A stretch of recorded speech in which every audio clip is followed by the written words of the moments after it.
The book of Exodus stands as a cornerstone of biblical faith. It is far more than an ancient tale of escape from bondage. This narrative forms the foundational identity for the people of Israel. It articulates a profound theological truth about God's character. It also shows God's relationship with humanity.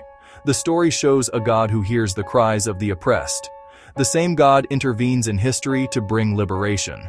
This deliverance is not random. It fulfills promises made generations earlier. The core is the establishment of a covenant, a formal binding agreement between God and Israel. That covenant defines their purpose and future. Redemption from slavery and formation of a covenant people echo through Scripture. It shapes Jewish and Christian self-understanding today. Exodus gives a framework for understanding divine action. In Exodus, God reveals His personal name, Yahweh, intimacy with His people. The story is more than a physical journey. It is a spiritual transition from servitude and despair to freedom and purpose. They are freed from slavery. They are freed for worship. They are freed for service. Redemption restores people from political, social, and spiritual bondage. Exodus is not a one-time past event. It is a continuing source of hope. The Exodus account introduces the law at Mount Sinai. The law functions as the constitution for the new nation, including the famous 10 Commandments. The law gives structure to social, ethical, and religious life. It is part of the covenant, the terms the people accept. The law is a gift, not a burden, guiding toward order, justice, and holiness. Ultimately, Exodus's significance is hope and divine faithfulness. The central drama begins with the confrontation between Moses and Pharaoh. Pharaoh refuses to release the Israelite slaves. Catastrophic events unfold, the 10 plagues. Not random disasters, but targeted divine judgments. Each plague shows Yahweh's power over Egypt's gods. The Nile turns to blood, challenging river deities. Then frogs, gnats, flies. Pharaoh's magicians admit, this is the finger of God. Livestock, wealth, food, labor are struck.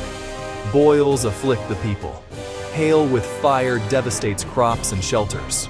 Locusts consume what remains. 3 days of darkness. Ra is powerless. Climax, the death of the firstborn. Israel follows Passover instructions. Judgment and salvation are distinguished. At God's command, the waters part. Israel crosses. Deliverance. To understand Exodus, turn to Genesis. Genesis tells creation and early generations. It focuses on the patriarchs, Abraham, Isaac, and Jacob. Genesis is driven by God's promises to them. God calls Abraham and promises a nation, a land, and blessing to all families. The Abrahamic covenant threads forward to Exodus. Jacob fathers 12 sons, the tribes of Israel. Joseph is sold, rises in Egypt, and saves his family in famine. Abraham's descendants settle as honored guests. A new Pharaoh enslaves them. They cry for deliverance. The quest for external evidence is fascinating and challenging. Records note Semitic laborers aligning with brick-making under Pharaoh. The Merneptah Stele reads, Israel is laid waste, its seed is no more. Earliest non-biblical reference to Israel and Canaan. Texts describe chaos, river like blood, servants taking wealth, suggestive parallels. Direct proof for ancient events is rare. Nomads leave light footprints. Temporary camps lack enduring ruins like cities. Egyptian records avoid commemorating humiliations. Scholars remain divided on historicity. Some posit a historical core later expanded. Others see a later foundational myth. Interpretations vary. Archaeology has limits on matters of faith. For believers, Exodus's truth is primarily theological, while research into historical roots continues. Absence of a smoking gun does not disprove the event. The conversation endures, and so does the story. Genesis and Exodus tell parts of a larger interconnected story, covenant and redemption. Genesis begins with creation, good and ordered. Then the fall, sin, brokenness, alienation. Redemption begins with promise. God will restore relationship. Through covenant with Abraham, land, descendants, blessing. The promise carries through generations. Descendants are enslaved. They cry out. God remembers his covenant. Exodus 2:24. Exodus fulfills the promise. God saves his people. It becomes Israel's model of redemption. Crossing symbolizes new creation, slavery washed away. At Sinai, God gives the law to shape redeemed life. Covenant is ratified in worship and community. Creation, fall, redemption, covenant. One theological arc. The law acts as a constitution for covenant life.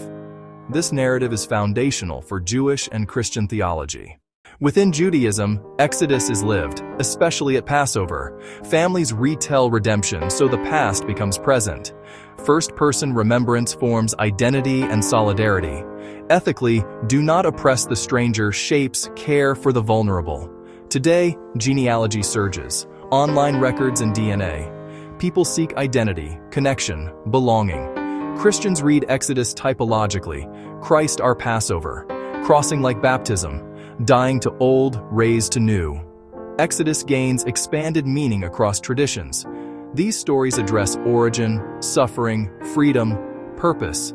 They tell hope in despair and divine help in crisis. History, theology, or myth, their force endures. Exodus becomes a universal symbol of liberation, a touchstone for all who resist tyranny and injustice. Shared story binds generations and guides purpose. In a fragmented age, these voices still speak with clarity and power.